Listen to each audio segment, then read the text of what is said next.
I'm not easily shaken by the outdoors. Growing up with a dad who loved hiking and camping, I spent plenty of time in the wilderness. But last year, I had an experience that left a chill deep in my bones, the kind that surfaces when I'm alone at night. I can't explain what happened, not completely, but I'll tell you what I do know. It was late October. My friend Dave and I planned a weekend camping trip, hoping to catch the last few days of autumn before winter swallowed everything up. We picked a spot we'd never been to before, a remote area about a 4-hour drive from the city, far off any main roads. This area was known for its isolation, but that's what drew us to it. A break from everything and everyone sounded perfect.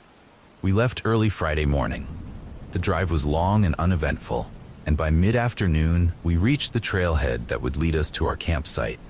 We were miles from the nearest town, surrounded by thick woods, and even though it was still daytime, the trees seemed to crowd in on us, casting shadows that made it feel like dusk had already settled in.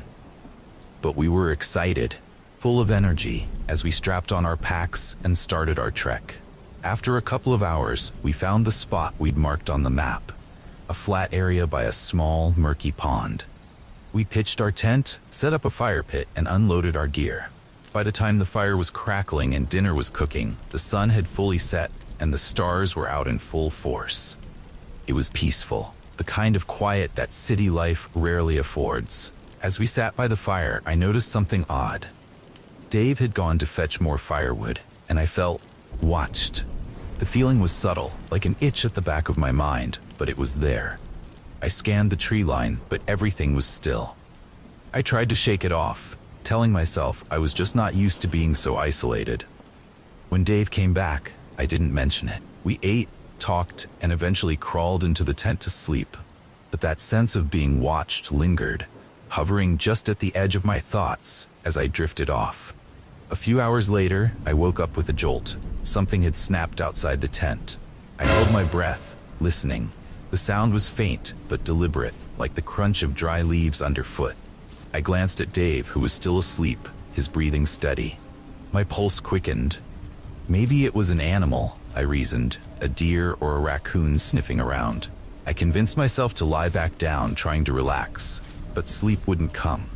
I don't know how long I lay there, straining to hear any sound. Just when I thought I might be overreacting, another noise came, a low, scraping sound like something dragging across the ground near the fire pit. I sat up, my heart racing now. Carefully, I unzipped the tent just a crack, peeking outside. The fire had died down to embers, casting a dim orange glow. Shadows stretched across the campsite, distorting everything. I scanned the area, but saw nothing. No movement, no animals, no person. After a few minutes, I exhaled and closed the tent. Maybe it was my mind playing tricks on me. Morning brought a welcome sense of normalcy.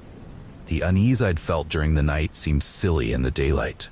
Dave and I decided to hike around the area, explore a bit before packing up and heading back. We wandered through the woods, admiring the leaves that had turned deep red and gold, crunching underfoot. For hours, we walked, taking pictures and joking around. We even found an old, broken-down cabin buried deep in the trees, likely abandoned decades ago. It was barely more than a skeleton, rotting wood and rusted nails sticking out at odd angles, but it added a strange charm to the place. We returned to our campsite around mid-afternoon, tired but happy. As we approached, though, I noticed something strange. Our backpacks, which we'd left leaning against a tree, were gone. I looked around, thinking maybe an animal had dragged them off, but they weren't anywhere to be seen. Did you move our stuff? I asked Dave, trying to keep my voice steady. He shook his head, looking equally confused. We scoured the area, but there was no sign of our gear. Finally, we found them, both packs lying side by side about 50 feet away, behind a cluster of thick trees. They hadn't been rummaged through or damaged, just moved.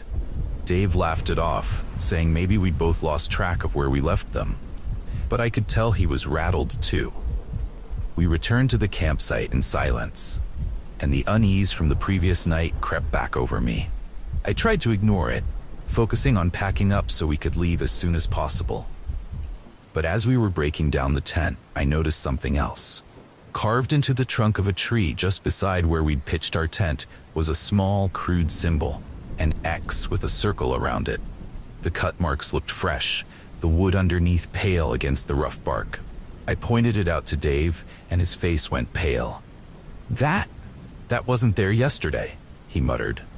He took a few steps back, glancing around as though expecting to see someone hiding in the trees. We decided to skip the rest of the packing and just grab what we could. By now, both of us felt the weight of unseen eyes pressing down on us. It was no longer just eerie, it was sinister. I felt like we were intruders, and whoever or whatever was out here wanted us gone. The hike back was tense and fast. Every snap of a twig, every rustle in the brush made us jump. I kept looking over my shoulder, half expecting to see someone following us, but the trail was empty. It was only when we reached the car that I felt a shred of relief. We threw our gear into the back and peeled out, leaving the campsite and that strange symbol behind us. The drive home was quiet, each of us lost in our own thoughts. Part of me wanted to laugh it off, call it paranoia, but the events of that trip lingered in my mind, gnawing at the edges of my logic. Who would move our things? Who would mark that tree? Later, I did some research, trying to understand what that symbol might mean. I couldn't find anything concrete, just vague references to old hiking markers, symbols left by other campers. But every explanation felt insufficient. The truth was, it could have been anything. A warning, a message, or just someone's idea of a joke. It's been months since that trip, and I still don't have any answers. All I know is that something was out there in the woods with us, something that didn't want us there. And the next time I go camping, I'll be picking a spot far, far away from that pond. Please don't forget to like, comment, and subscribe for more terrifying horror stories. No matter how many times I try to convince my brain that it wasn't real, I don't believe I will ever shake that night from my brain. I can almost still hear the wind in the trees, the calls of animals in the darkness, and that odd, unearthly silence that crept in when I was at my most vulnerable point. It was a harmless weekend camping trip. I have always loved getting away from the city, the noise, the stress, the constant connectivity. It all wears me down. There is nothing quite like the peace and solitude of the woods. The quiet, the smell of pine, the crackle of a campfire, which to me was my sanctuary, or so I once thought. I'd arranged my whole weekend, a solitary trip out to this part of the forest, which was the most secluded one that was about 4 hours away from any main towns. I wanted to clear my head, get some fresh air, and spend a couple of nights under the stars. I'd been to this area before, but not this far off the beaten path. This time, I was determined to go deeper away from the well-worn trails and into the real wilderness. I had hardly arrived at the trailhead, parking my car, when the sun was setting. I strapped on my backpack, started strapping it on, and then headed into the forest. It was a huge hike, but nothing I couldn't handle. I'm no survival expert, but at least I do know my way around the outdoors.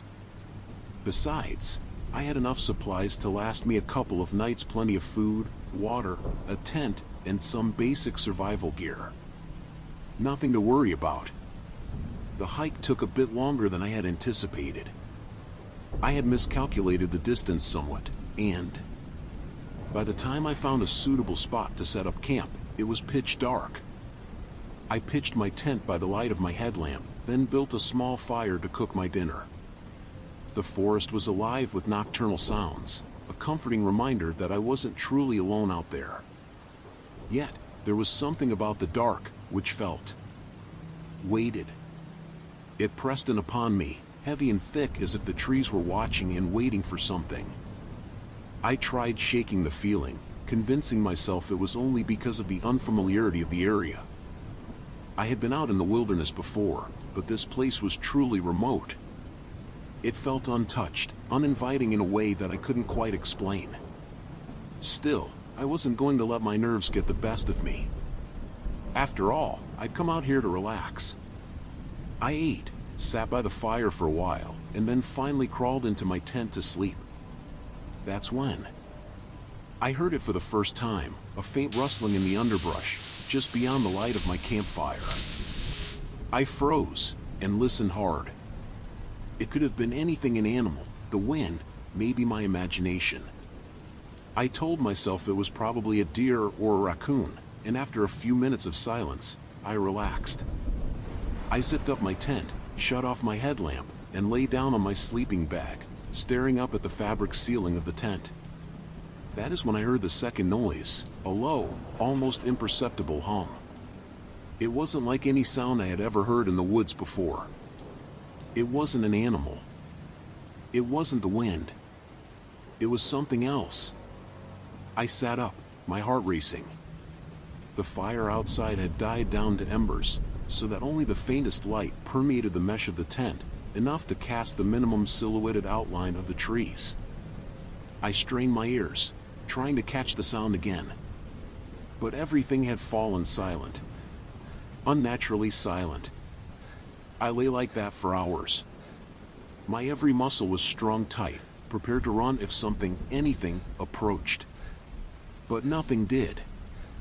Eventually, I was able to reassure myself that I was overreacting, that I was just spooking myself in the dark. I made myself roll back onto my side, shut my eyes, and willed sleep to come. Sometime in the middle of the night, I woke up again. I had no idea why. In the darkness I lay, bewildered and groggy. Then I heard it, whatever had woken me. Footsteps. Slow, intentional footsteps around my tent. I felt the salivation dry in my mouth, and instantly my heart seemed to pick up to an entirely new level. I didn't dare move. The footsteps were light, almost cautious, but definitely human.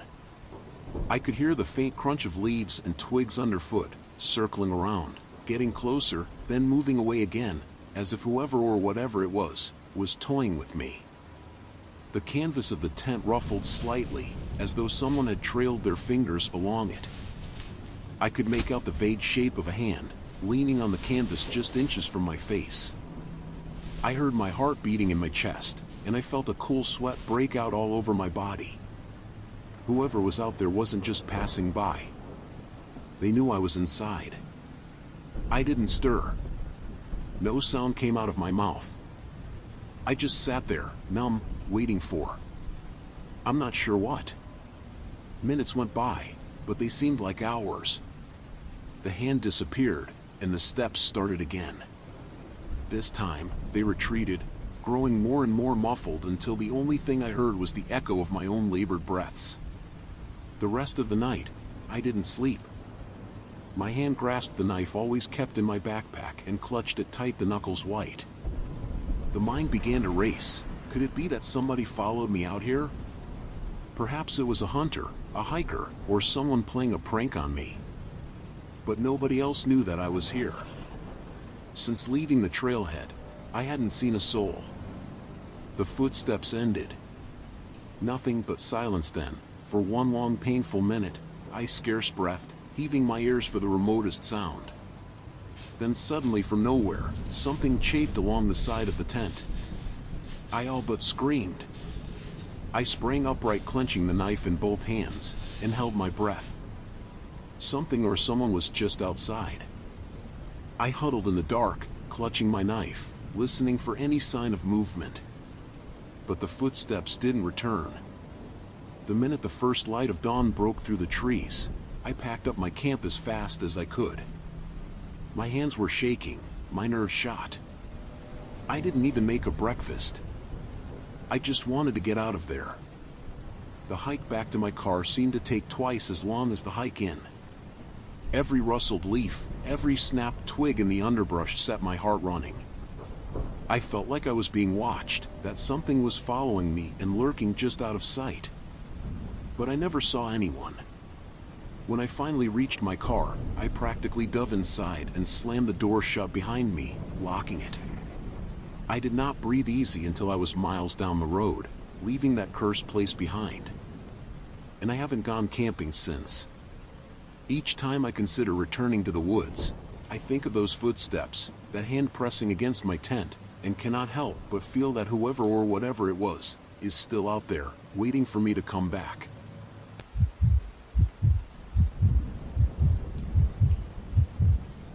The biting cold of the night air hit me the very moment I stepped out from the comforting warmth of the cabin. The moon hung low, casting silvery shadows that danced eerily among the gnarled trees. It was supposed to be a getaway, a means of escaping the chaos of everyday life. Instead, as I glared into the darkness beyond our patch of light, suddenly the woods seemed to come alive, almost sentient, swallowing the sounds of my friend's laughter behind me. "Are you coming?" Matt yelled from the cabin, his voice seeming to reverberate off the deep forest. I hesitated, staring into thick brambles bordering our clearing, thick with tangled roots and interwoven branches that cast strange shapes in the moonlight. "Yeah, just give me a second," I replied, forcing a smile as I turned toward him. The plan was simple: hike deeper into the woods, do some stargazing, and then head back out into the warmth of the fire. I had done the particular hike a dozen times before, but this time felt different. The air was too still, too charged. Then, that unsettling feeling of being watched began to creep into the back of my mind.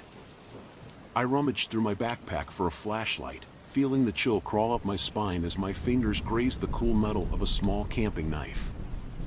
As I made my way into the forest, the trees stood threateningly like sentinels, their branches clawing at the sky. The distant chirping of crickets abruptly ceased as I ventured further away from the cabin. Probably just my imagination, I thought, shaking my head to dispel the ghostly chill which had taken residence in my chest. After a 10-minute walk, I emerged into an open area that was at the same time enchanting and forbidding, open sky full of stars. The kind of place where ancient tales of horror are whispered by leaves. I switched my flashlight on, and its ray cut through the darkness like a knife. My heart was beating fast while I began to circle around. The woods seemed to breathe, shifting in unnatural ways that the wind whipped by with little greeting whispers, instead coming out as sharp hisses. I sat on a log lying on the ground, trying to steady my nerves. It was quiet now, too quiet. The laughter from the cabin had muted into a muffled memory, and I desperately wanted to go back inside, but my legs seemed stuck to the spot. I had an undeniable feeling that something was standing beyond the trees, just waiting for that opportune time to pounce. Just as I was getting up, I heard something soft rustling in a generally leftward direction, deeper in the woods. "Matt, is that you?" I called, trying to keep the quaver out of my voice. Silence fell, heavy and malarial, settling around me like a tourniquet. I could feel the blood draining from my face. Then it came again, this time louder.